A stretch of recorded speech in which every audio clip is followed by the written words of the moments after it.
आम्ही जातीला जाऊ.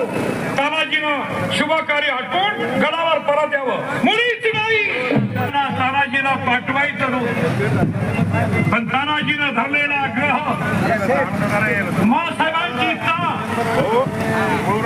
आपल्या रेडी.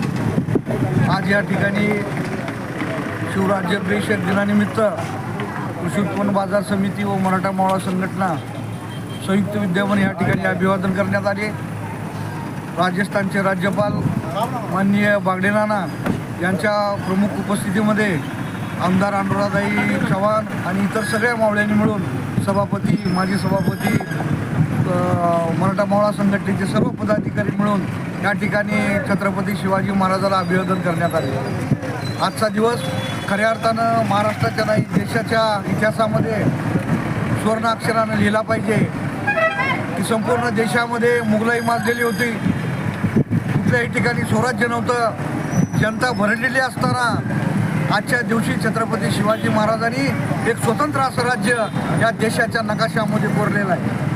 आज फार महत्त्वाचा दिवस आहे आणि जगामध्ये भारतामध्ये एवढं सगळं हिंदू असताना देखील कुठल्याही राज्याच्या लोकांनी स्वराज्य निर्माण करण्याचा कोणी प्रयत्न केला नाही. परंतु आमच्या महाराष्ट्रातल्या छत्रपती शिवाजी महाराजांनी देशामध्ये 1100 वर्षानंतर पहिलं हिंदवी स्वराज्य निर्माण केलं. त्याचा आम्हाला अभिमान आहे आणि त्या गोष्टीचा उजाळा देण्यासाठी, त्यांचे विचार आत्मसात करण्यासाठी आजचा हे अभिवादनाचा कार्यक्रम या ठिकाणी आयोजित करण्यात आला होता.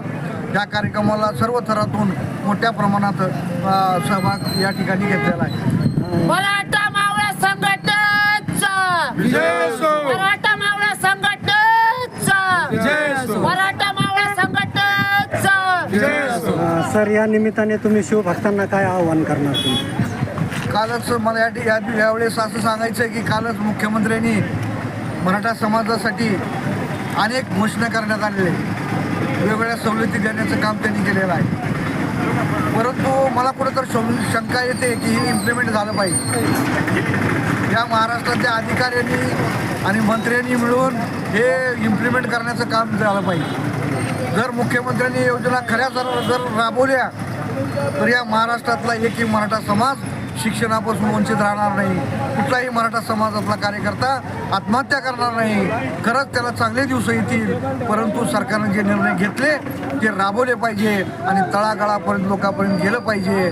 आणि या महाराष्ट्रातल्या लोकांनी त्यासाठी ह्या योजनेचा लाभ घेण्यासाठी सरकारशी भांडावं, अधिकाऱ्याशी भांडावं आणि मराठा मावळा संघटना देखील लवकरच कलेक्टरला, तहसीलदारला निवेदन देणार आहे. जास्तीत जास्त जो काही हैदराबाद गॅजेट आहे त्या गॅजेटचा वापर करून मराठा समाजाला कसं आरक्षण मिळता येईल यासाठी आम्ही प्रयत्न करणार आहोत. सरकारने कर्जमाफी केली, कसं बघता तुम्ही त्याच्याकडे? सरकारने ज्या गरजवंत शेतकऱ्यांना कर्जमाफी झाली पाहिजे त्याचं आम्ही स्वागत करतो.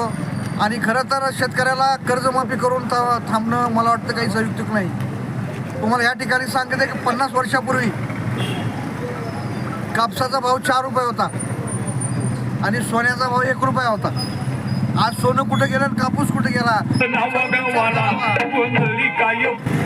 की शेतकऱ्याची परिस्थिती काय आहे. त्यामुळे शेतकऱ्याला हजारो वेळेला जरी शेतकऱ्याला कर्जमाफी दिली तरी शेतकऱ्याचे पान फिटणार नाही. कारण शेती असल्यामुळंच आज आपण सगळे अन्नधान्य खातो. त्यामुळे शेतकऱ्याचा प्रचंड त्याग त्याच्यामाग आहे आणि आम्ही सगळे शेतकऱ्याची मुलं आहोत आणि आम्ही कधीच शेतकऱ्याच्या पाठीशी खंबीरपणे उभे राहणार आहोत. सर, काय सांगाल? स्वराज्याभिषेक दिन आज उत्साहात साजरा होतो. स्वराज्य दिनाच्या सर्वांना शुभेच्छा देतो. शिवराज्याभिषेकाच्या दिनाच्या सर्वांना शुभेच्छा देतो. आणि मराठा मावळा संघटनेच्या वतीने या ठिकाणी शिंदे सर यांच्या हस्ते आज वाटून झालेलं आहे. नाही, आज कार्यक्रम झाला आहे काय? तर मराठा मावळा संघटनेच्या वतीने आज दिवसभर काय काय कार्यक्रम आहे? दिवसभर आता काय ज्याच्या त्याच्या पद्धतीने कार्यक्रम आहे. आज मार्केट कमिटीमध्ये पण तुम्ही येऊन अभिवादन केलं आहे. कोण कार्यकर्ते होते उपस्थित? मराठा मावळा संघटनेचे सर्व पदाधिकारी. शिवभक्तांना काय आव्हान करणार तुम्ही? व्यसनमुक्त राहायला पाहिजे. व्यसनमुक्तीचा संदेश मराठा मावळा संघटनेच्या वतीने